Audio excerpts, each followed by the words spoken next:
Hey everyone, welcome back to another episode of the Brown Body Podcast. In today's episode, I'm going to review what we call thermal modalities and cryotherapy modalities. We talk about these in my physical therapy graduation, grad level classes, but there's a lot of things you can do with these and use with these at home. So I'm going to talk about them in that sense. I use a lot of these myself, whether it be cold air, cold water. You've probably seen the red light therapy device I have from Huga Health on my Instagram story different times. So I'm going to run through all of this stuff and really try and break it down for you today. So today's basically the hot-cold episode. So starting off with cryotherapy. So cryotherapy, to understand that, just break it down real quick, the different properties of cooling. So this is how you can lose body heat or temperature. So you could lose heat by conduction or conductive heat loss. And essentially conductive heat loss is when you have direct interaction between your skin and something else, and the heat from your skin flows into that other object. So that would be something like an ice pack or a cold pack or something like that. So if you've ever taken a bag of frozen peas and put them on an area that you have pain in, this is conductive heat loss. And essentially, the larger area of the thing that you have, whether it be the bag of peas or a cold pack, ice pack, whatever, the larger the area, the quicker you're going to lose heat, and the larger the tissue thickness, the slower you'll lose heat. So you've probably heard about fat and adipose tissue being a form of insulation in the body. So the more adipose tissue you have, the slower you would lose heat. Locally, this is going to cause a variety of effects. So this cold will decrease blood flow to an area. So you might have seen different cardiac surgeries before, cardiac procedures. In order to decrease blood flow to the heart for operating purposes, they will literally put buckets of ice in the chest on the heart to cool it down and decrease blood flow. This decreased blood flow is matched by a phenomenon called vasoconstriction, which is essentially the opposite of vasodilation. So when you're working out and you're trying to get that muscle pump effect on your muscles, that's vasodilation. Here we're looking at constriction, so they're going to kind of shrivel up the vasculature. We're going to see decreased nerve conduction velocity, and we're also going to see a decrease in tissue temperature. So that's going to be true for pretty much most of cryotherapy. Cryotherapy is just a term for cold therapy. So we talked about conductive heat loss, which is that direct contact. Well, we also have convective heat loss, which occurs when heat is lost via direct contact with fluid. So since it's a liquid, you might have remembered from like elementary school science class that liquid particles are mobile, they're moving. So maybe this is your cold shower, maybe it's a cold whirlpool, anything like that. Basically, this will cause faster heat loss than conduction. Something about the moving particles, I believe. So with that, you can use, like I said, I use my cold shower. I just turn the water all the way down to the coldest temperature I can get and just kind of do a few minutes with that, and you really feel it. So far we've got that conductive, which was the direct contact, the convective heat loss, and now the last one is evaporation. And this is essentially sweat. So when liquid gets turned to a gas phase. So this is your body's sweat mechanism. You might have seen different sprays for it, like instant ice, that sort of thing. Essentially, you're going to see decreased skin temperature, and you're also going to see decreased motor neuron activity. However, these effects will not carry over into those deeper tissues, because think of sweat. Sweat is the perfect example for this. It's at the surface. It's a surface level kind of thing. The nice thing about this too is you have a little bit of pain relief if you're going into stretching. So if you try and stretch cold, you might have felt that it's kind of painful, doesn't feel the greatest. But if you warm up beforehand, so maybe you jump on a treadmill for 10 minutes, get a little bit sweaty, then you go into stretching, you're going to feel a lot better, a lot more loose, and a lot more mobile. So from there, the cooling properties of cryotherapy can have a variety of effects on the body. So we talked about some of them already: decreasing blood flow, other heat, and the vasoconstriction. Vasoconstriction like that is actually kind of a reflex, if you will, and that triggers what's called the mammalian diving reflex, or MDR. And I will do a whole episode about the MDR and freediving in the future, because I am fascinated by that. It's not something I want to dive into too much now. I want to stay on topic. But so vasoconstriction, reduced blood flow. There's more resistance to blood flow because of the vasoconstriction. So you can say the blood is also more viscous. And then if you get really cold, so about 22 degrees Fahrenheit, you might see vasodilation and vasoconstriction alternate. And that's known as the Hunting response. So your blood flow will increase and then decrease in cycles. And the thought was to prevent frostbite. That's why that response was built into people. That's the thought anyways. So otherwise, we also use cold to have an impact on edema and inflammation. So obviously after you work out, you will probably have some sort of swelling or some sort of inflammation from the fact that you were just lifting weights or running or whatever you were doing. And the cryotherapy will help to decrease inflammation, decrease pain, decrease local metabolism, decrease intramuscular pressure, all of those sort of things.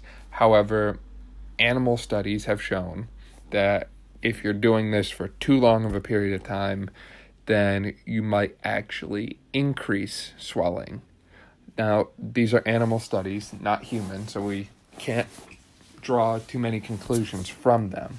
But most of the time when you consider icing and cold and cryotherapy, you don't consider doing it for hours on end. It's typically short periods of time, and that could be part of the reason why.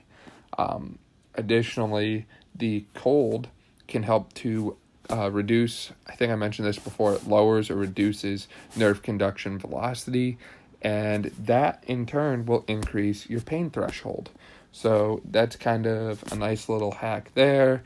If you're in pain, maybe you just had a major operation or surgery or something and you're trying to recover, they probably gave you that RICE formula: rest, ice, compression, elevation, and that ice can really help to increase your pain threshold and help you manage the pain better.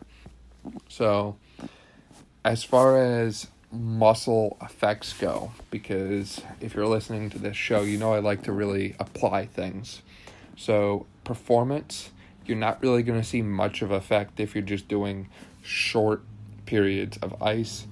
If you do it long enough, you'll see a decline in your performance. And again, cryotherapy can take many different forms. So think about a super cold day. So I'm thinking about, say, like an outdoor football game or soccer game, and maybe it's, in the 20s out and snowing. It's cold, and you've got people out there in, short sleeves, shorts maybe, especially if they're soccer.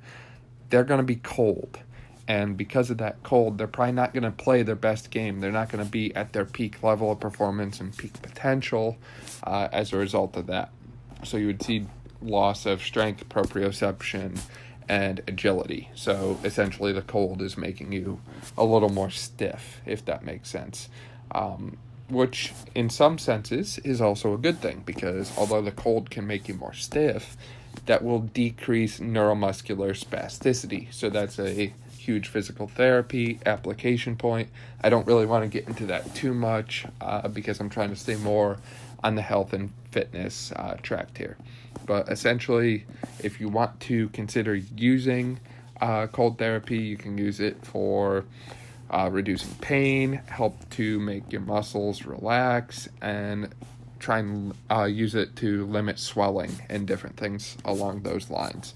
Now, I do know some people talk about cold therapy for fat loss and, speeding up the metabolism. And that is something that personally I do a lot of, and I do recommend it. However, I recommend you use a little common sense with it. Like, don't go and spend the night outside without a shirt on when it's 30 degrees out. Like, brief periods. I'm talking like a minute, maybe 2 or 3 at most. Just short, small periods of cold exposure. I'm not going long term because I don't want any detrimental effects. I want to be safe. And as always, consult with your doctor before doing any of those things, just in case you have any precautions. So what I mean by that is if you're hypersensitive to cold, if you're someone who has some type of thermoregulatory disorder, that sort of thing, then you probably don't want to go in the cold.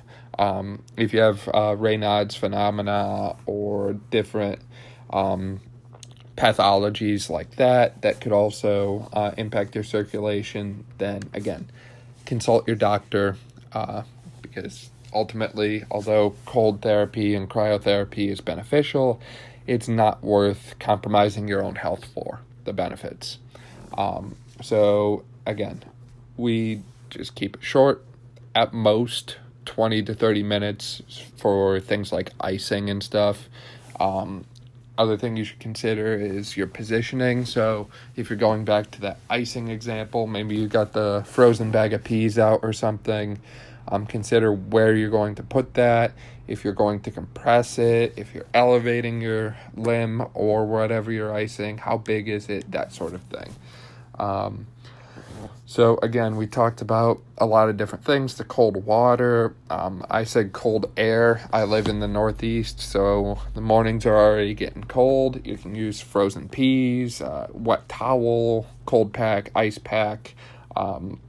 There's also this thing called ice massage, where they basically take a ice cube and massage it over a area of pain or something along those lines, and that can be effective. There's the different sprays. There's also different compression units that you can use. The one that we talk about a lot is the Game Ready, because it combines compression with a cold water, so a cryotherapy element. It's for specific joints, and it's very expensive. I do not own one, nor do I use one. But if you're ever in a physical therapy office for anything that might involve cryotherapy or compression, you could always ask them about it, if they've heard of it, if they use it, what their opinion of it is. So as far as how you can assess the effectiveness of cryotherapy, so obviously if you're doing all these things, you want to make sure it's worthwhile to you. So what I would do is have you write down your pain on maybe a 0 to 10 scale, and just write how bad that pain is. And then I could have you write down that number again after we're done with the cryotherapy, and maybe the pain is lower. Additionally, you could always check your mobility. Now, obviously, you're not going to pull out a goniometer, which is a tool we use in physical therapy, and measure your own joint motion, but you could do a pretty gross assessment. So, if you're lifting your shoulder up and you get to about 90 degrees, so that's where your shoulder makes a right angle with the rest of your body, so your chest and trunk, then, apply your ice, apply your cryotherapy, and then see if you get higher. So something like that, some kind of gross observation. Because as I've talked about in the past, being able to self-experiment and really, see what how you're built and what works best for you is kind of a big thing. So that's one way you can assess how effective the cold is going to be for you. So cold, check. Now moving on to heat, because heat is a little more nice than cold. One last thing. So I know a lot of people like to consider those full body cryotherapy chambers that drop down to like really, really cold and you have to like book a special appointment for that sort of thing. I have never used one, and there's a lot of research that still needs to be done, in my opinion, to prove their effectiveness. It's still kind of a newer thing. I believe that it could be very beneficial and it could work. However, like I said, I live in the Northeast. It's very cold outside, especially in the winter. So with that in mind, why would I go into a cryotherapy type place and pay how much to use one of those devices when I can just step outside with just my shorts on in the middle of the winter, or in the morning here it's been in the 40s, and get very similar effects. Maybe not the same because theirs is colder. And again, there's still a lot of research that needs to be done. If you're listening to this and you're someone who has a connection with someone who offers cryotherapy type services like that, I would love to try it. So feel free to have them reach out to me, and I will give a full review of my thoughts and everything following. But now moving on to heat. So typically people enjoy heat. We all like feeling warm, right? So essentially, there's a lot of different things that can impact your ability to heat. So whether you're doing a sauna or a hot pack or red light therapy or whatever, it comes down to how much tissue you have, what the tissue is made of. So is it more fatty or muscular tissue? How much blood supply does the tissue have? That sort of thing. So essentially, elevating your temperature or increasing your temperature is going to increase your metabolic rate.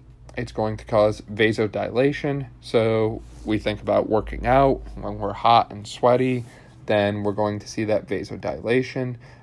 It can also reduce pain and muscle spasms. So essentially, the premise for this is called the thermal gate theory. We don't fully understand it, but our theory is that we see increased firing of thermoreceptors in our skin, and we believe that will block input from your pain receptors to the spinal cord. So essentially it would increase your pain threshold, which that sounds good. Additionally, heat and elevating your temperature is going to increase elasticity and muscle flexibility.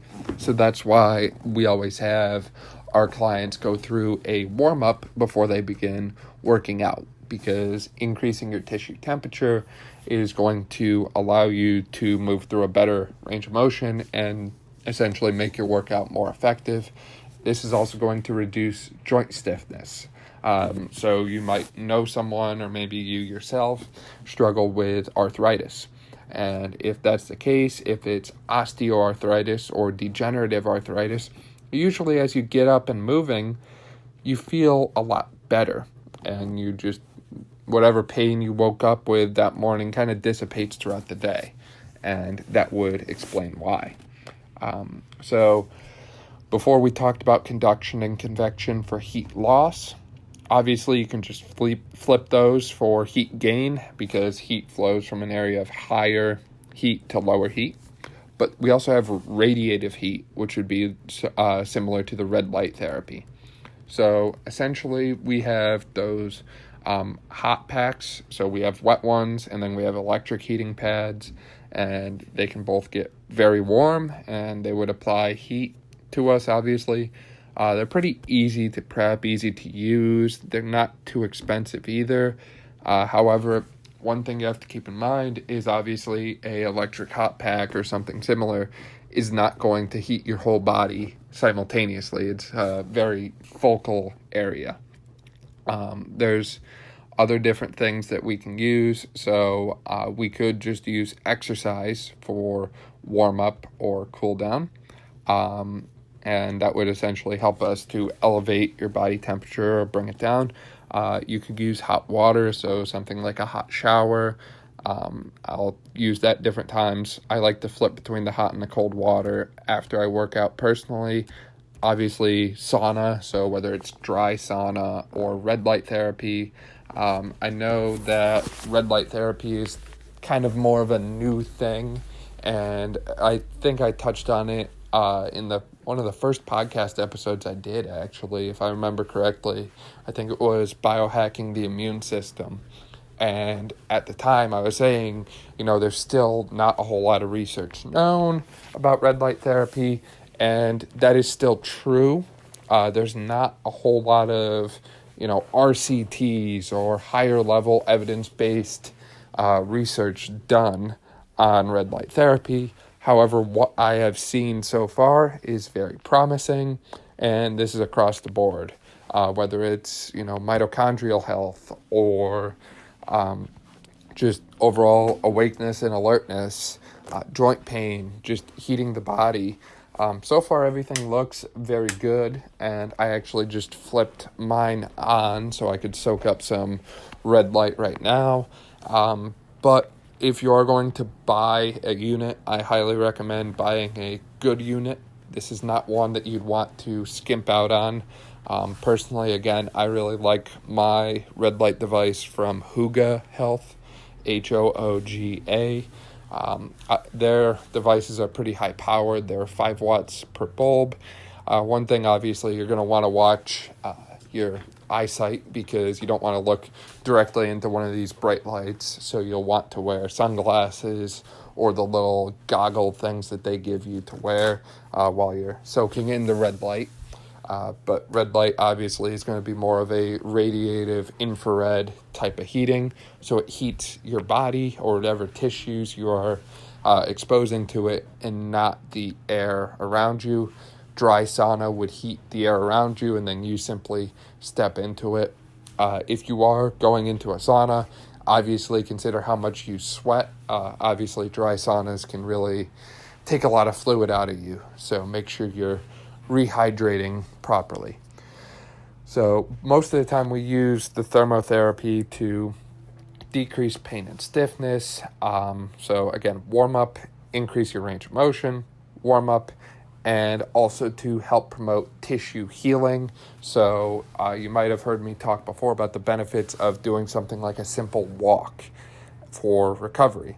So literally just going on a 15 to 20 minute walk can help your body recover drastically. And that's something that I do every day, because what happens, you get up, you're moving blood throughout your whole body really, and as you move, you're increasing your body temperature.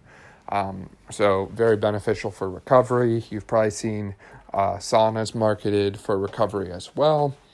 And as I talked about in some of those earlier episodes on the immune system, you can see a immune response and some beneficial effects on your immune system from these devices. I think saunas are more studied in this regard, because they're kind of heating your whole body and elevating your entire body temperature, your core body temperature. And the reason they believe that's beneficial is when you're sick, you get a fever, so your temperature increases, and the sauna is essentially doing the same thing. So there's different ranges as far as temperature is concerned that bacteria and viruses and other microbes can live at, and your body tries to increase its temperature to a level that does not allow them to live, and that's essentially what the sauna is doing externally. So that's one of the reasons we believe the sauna can be beneficial to the immune system. Now, there are some people who should not do thermal type of therapies and that sort of thing. So for example, if you have a mass or a tumor, you should not put a hot pack directly over that.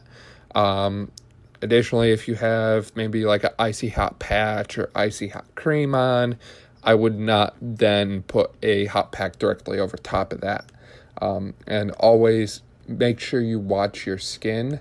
I know that kind of sounds like a weird thing to consider, but when you're applying some type of hot thing like an electric heating pad onto your skin directly for a prolonged period of time, that can have some effects that you might not want, especially if you leave it there long term. So just kind of keep an eye on things. And for all these things, make sure you always consult your doctor or your primary care provider in advance just to make sure you're good. It's just a simple phone call or a quick email. However your doctor functions these days. It's crazy to think how different medicine has become in the day and age of the pandemic. Trying to think of anything else I have for today. I went through everything that I planned on, and we went through everything pretty quick. So I'll say next week we have some exciting stuff coming. So I'll be recording a 2-part podcast with a good friend of mine. Her name is Ariana Camille, and she is a dancer from New York City, Philadelphia. So she is phenomenal at dancing, and I'm really excited to hear her share her story about how she became a dancer in the first place and how hard she had to work to get there. So it's going to be a really life lesson, motivational type podcast, and we're also going to discuss some different holistic life hacks and biohacks that she does and just kind of dive into them a little bit. So my plan currently, because I have a feeling we're going to talk for quite a while, is to split this up into a couple different parts. And the reason I'm doing that is because I don't want to hit you with a 3-hour episode all at once or something similar. So we'll break it up into smaller chunks for you. And like I said, I'm really excited to hear what she has to say and hear her story. And I hope you're excited as well, because it's going to be great. If you want to get ahead and follow her on social media, she is over at Evolve Movement, MVMT Co. So evolvemvmt.co. So you can find her on Instagram and all that way. You could also find her on Instagram at Ariana Camille. And like I said, we'll be talking next week and moving forward. So with that, thank you for listening to this episode of the Brawn Body Podcast. Please like and subscribe if you like what we're doing. And please feel free to reach out to us on social media at Brawn Body, Brawn with a W, on all platforms. We'd love to hear your thoughts, your feedback, any ideas you have for the future. So thanks again for listening. Have a great day.